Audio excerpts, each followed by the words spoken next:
Hello viewers, আসসালামু আলাইকুম। যে যেখান থেকে দেখছেন আশা করি সকলেই ভালো আছেন। আলহামদুলিল্লাহ আপনাদের দোয়া এবং ভালোবাসায় আমরা অনেক অনেক ভালো আছি। আজকে আরেকটি নতুন রেসিপি নিয়ে আপনাদের সাথে শেয়ার করতে চলেছি। আর রেসিপিটি দেখতে হলে অবশ্যই জিভের মধ্যে কিন্তু তালা লাগাতে হবে।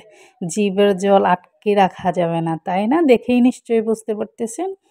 তো আমি আজকে আপনাদের সাথে চালতার আচার রেসিপিটা শেয়ার করব। অবশ্যই এটা আমার মায়ের হাতের রেসিপি এবং মাই রেসিপিটা আপনাদের সাথে শেয়ার করবে। এই যে এখানে আমি চালতা নিয়েছি ৪টা। দেখতে পাচ্ছেন কি সাইজের, মোটামুটি বেশ বড় সাইজেরই ৪টা চালতা নিয়েছি। আর চালতাগুলো খুব সুন্দরভাবে আমি এভাবে কেটে নিয়েছি। উপরের যেই সবুজ স্কিনটা ওইটা আমি কিন্তু ফেলে দিয়েছি। তো সবগুলো চালতা আমার কাটা শেষ। এই হচ্ছে খোসাগুলো।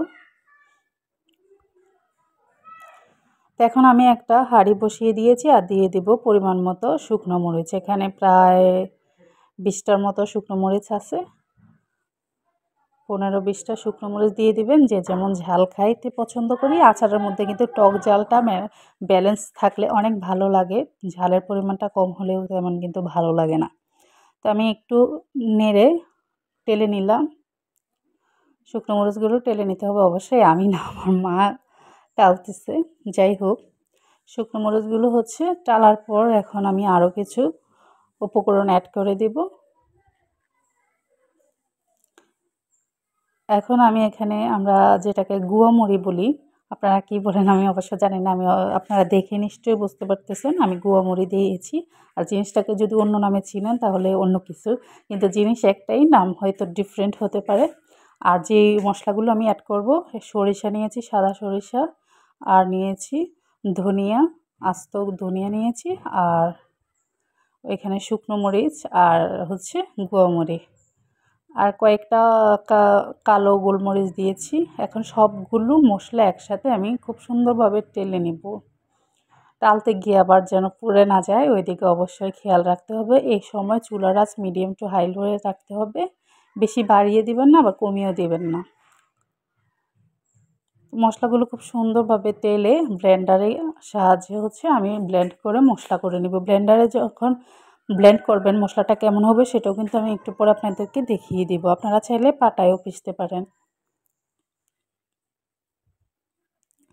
আমি ভিডিওটা স্কিপ করব না, তাই ভিডিওটা একটু সময় সাপেক্ষ হলেও আপনাদের সুবিধার্থে স্কিপ করি নাই, আপনারা যেন দেখে বুঝতে পারেন আসলে, সেই জন্য আমি ভিডিওটা একটু লং করেছি, স্কিপ করি নাই। তো এখন মশলাটা টেলে নেওয়া শেষ। আমি একটা কড়াই বসিয়ে দিয়েছি, আর কড়াই পরিমাণ মতো সয়াবিন তেলটা ইউজ করেছি। আর তেলটা আমি নেড়েচেড়ে একটু গরম করে নেব। তেলটা গরম হয়ে গেলে এখন আমি দিয়ে দিব তেজপাতা। এখানে প্রায় আমি 8-9টার মতো তেজপাতা ইউজ করেছি। আর তেজপাতা একটু গরম হয়ে গেলে এখন দিয়ে দিব 2 চা চামচ হলুদ গুঁড়ো। হলুদ গুঁড়োটা দিয়ে তেজপাতার সাথে একটু নেড়ে মিক্স করে নেব। আর উপর থেকে এখন দিয়ে দেব আগে থেকে চালতাগুলো, কেটে রাখা চালতাগুলো। অবশ্যই কাটার আগে আমি আস্ত চালতাগুলো ধুয়ে পরিষ্কার করে নিয়েছি। কাটার পর ধুতে যাবেন না, অবশ্যই কাটার আগে ধুয়ে নিতে হবে। এখন স্বাদ মতো লবণ দিয়ে দিব।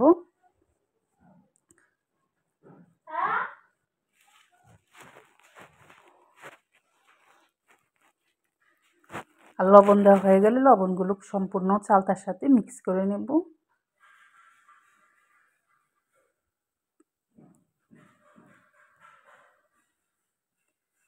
আপনারা দেখে নিশ্চয়ই বুঝতে পারতেছেন আমি খুব সুন্দরভাবে আলতো হাতে নেড়েচেড়ে সম্পূর্ণ চালতাগুলোর সাথে হলুদ লবণ মিক্স করে নিয়েছি। এই পর্যায়ে আমার চুলার আঁচ কিন্তু বাড়ানোই থাকবে।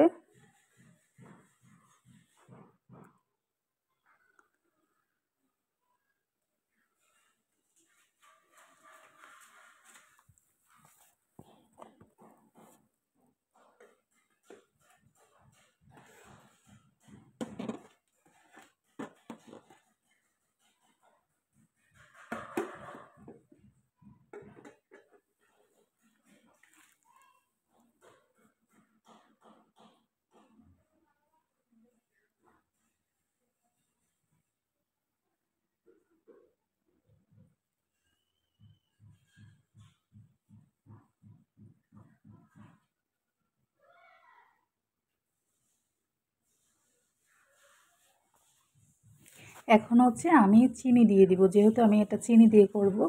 এখানে হাফ কেজি চিনি ইউজ করেছি আমি। তো হাফ কেজি চালতা, 4টা চালতার সাথে হাফ কেজি চিনি লেগেছে আমার। আপনারা অবশ্যই স্বাদ মতো দিবেন।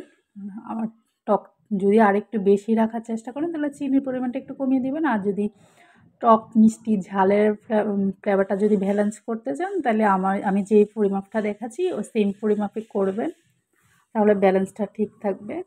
তো আমি হাফ কেজি চিনি দিয়ে দিয়েছি। আর চিনিগুলো খুব সুন্দরভাবে নেড়েচেড়ে সম্পূর্ণ চালতার সাথে মিক্স করে নিচ্ছি। এই পর্যায়ে কিন্তু খুব ঘন ঘন নাড়তে হবে। এই যে দেখে নিশ্চয় বুঝতে পারতেছেন। আর চিনিটা যতক্ষণ না পর্যন্ত গলে যায় সেম পদ্ধতিতে কিন্তু আমি নাড়তেই থাকবো।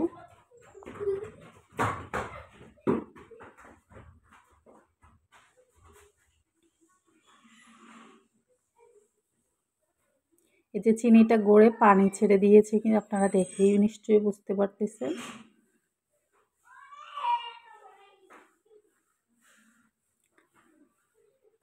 আর আমি একটা খুন্তির সাহায্যে চেকে চাপ দিয়ে দেখলাম যে এটা সিদ্ধ হয়েছে কিনা। 80% কিন্তু সিদ্ধ হয়ে গেছে। আর এই পর্যায়ে দেখেন সম্পূর্ণ চিনির পানিটা ছেড়ে বলক চলে আসছে।